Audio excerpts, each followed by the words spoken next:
So now let's talk about episode 11 of the Mahabharata series. Topic is the origin of the Pandavas. Pandu married Kunti, the adopted daughter of Kunti Bhoja, and Madri, the princess of Madra. One day, Pandu went hunting and he saw a pair of deer making love. Unconcerned, he thought they were an easy target and he shot them. He was such a good archer that he shot both of them with a single arrow as he intended to do. Fatally struck, the sage, which happened to be a sage who had taken this form, said before he died, "There is a law among hunters not to kill a pregnant animal or an animal that is making love, because it means that future generation is in the making. You broke this law. For having done so, if you ever touch your wife with any kind of desire, you shall have a violent death." So the situation was that Pandu had no children yet. He had two wives, but he could not go to them because of this curse. For a king and for the future of his kingdom, not having children was a big problem. Who was going to be the future king? The moment others saw there was no strong prince in the succession to the throne, just about anyone would get ambitious. This was a political problem. Once again, as in the previous generation, the Kuru clan did not have progeny. Pandu got so frustrated with this situation that he gave up all his power and authority and went to live with his wives in the forest. He interacted with the sages who were around and tried to keep himself busy, tried to forget that he was a king. But this deep frustration kept on growing within him. One day, when it reached its peak, he told Kunti, "What shall I do? I want to kill myself. If none of you bear children, the Kuru clan will be lost." Dhritarashtra also does not have children. Besides, he is a king in name only, and since he is blind, his children anyway should not be kings. When he expressed his frustration to a point where he wanted to commit suicide, Kunti revealed something about herself. She said, "There is a possibility." He asked, "What?" She said, "When I was a young girl, sage Durvasa came to my father and I was his hostess. He was so pleased with me that he gave me a mantra.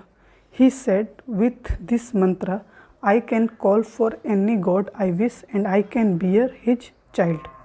So if you really wish, I will do this for you." She did not tell him that she had already called someone in the past. Pandu was more than eager. He said, "Please do it. Whom shall we call?" They thought for a moment. Then Pandu said, "We must call Dharma. We must have Dharma's son as the king of the Kuru clan." Dharma is also known as Yama, the lord of death and justice. First point, birth of Yudhishthira and Bhima. Kunti withdrew into the forest and called for Dharma, and Dharma came. She bore a child who was named Yudhishthira and considered as the first of Pandu's sons. A year had passed when Pandu became greedy and said, "Let us have one more child." Kunti said, "No, we have a son and the Kuru clan has progeny. This is enough," he said. "No, we must have one more child." He begged and pleaded, "What will they think of me if I have only one son? Please have one more." "So who should be the father?" Pandu said. "We have Dharma, but we also need strength. So let us call Vayu, the god of the winds." She withdrew and called for Vayu. Vayu came. Because he was such a fierce presence, they could not stay where they were. He took Kunti and went away. There is a beautiful detailed description in the Mahabharata of how they initially crossed the mountains, then the oceans, before they flew into Ksir Sagara, which means ocean of milk, the Milky Way. He showed her that the earth is actually round. He told her that when it is day in Bharatvarsha, on the other side of the globe, it is night, and when it is night here, it is day there, and that there was another great civilization on the other side of the planet. What kind of people lived there and what their skill and capabilities were. He said that there were also great sages, seers, and warriors in that land.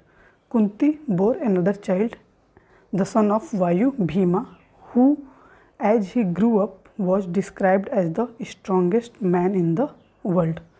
Next point, Arjuna's birth. After some time, Pandu said, I know I am greedy, but after seeing these two beautiful sons, how can I resist? I want one more son, just one more. Kunti said, no, time passed, but Pandu would not leave her. She finally said, okay, who? He said, let's get Indra, the king of all gods. None less than that, she invited Indra and bore a child by him, Arjuna, the greatest archer and warrior. The Mahabharat refers to him as the Kshatriya, which means the warrior. There has never been another warrior like him, and there never will be. Next point, Madri's jealousy. The three divine children grew up and started displaying phenomenal skills, capabilities, and intelligence. All the focus was upon them and their mother Kunti, Pandu's other young wife, who neither had a husband to call her own nor children, grew increasingly bitter. One day Pandu noticed that Madri was no more the sweet bride he had married. Her face looked venomous. He asked, what is the matter? Aren't you happy? She said, how can I be happy in this place? It is all about you, your three sons, and your other wife. What is there for me? After an initial argument, she said, if you can ask Kunti to teach me the mantra, I will also bear children. Then you will pay attention to me too, otherwise I am just an appendage. Pandu understood her plight. He went to Kunti and said, Madri needs a child. Kunti said, why? My children are also her children. He said, no, she wants children of her own. Can you teach her the mantra?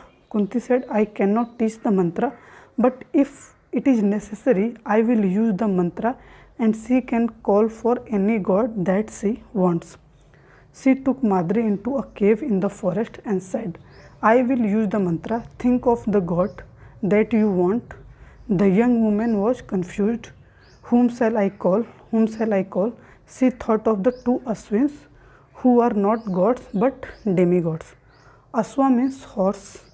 The two were divine horsemen linked to the clan who were horse experts. Madri had twins of these Aswins, Nakula and Sahadeva. Next point, the five Pandavas. So Kunti had three children, Yudhishthira, Bhima and Arjuna. Madri had two children, Nakula and Sahadeva. But Pandu still wanted more children. For a king, the more sons he had, the better. When battles happened, the number of sons may decrease. So it was best to have as many as possible if you wanted to conquer or even just rule the land. Kunti said, this is it, no more children for me. Pandu pleaded, okay, if you are not willing, use the mantra for Madri. She said, nothing doing, because the queen who had the maximum number of sons would be the main queen. She had three sons, Madri had two, and she did not want to give away this arithmetic advantage. She said, nothing doing, we are not using the mantra anymore. The sons of Pandu were referred to as Pandavas. The boys grew up as Panch Pandavas, the five Pandavas. They were the king's children and members of the royal clan, but they were born and grew up in the forest for about 15 years. So this is all about this episode.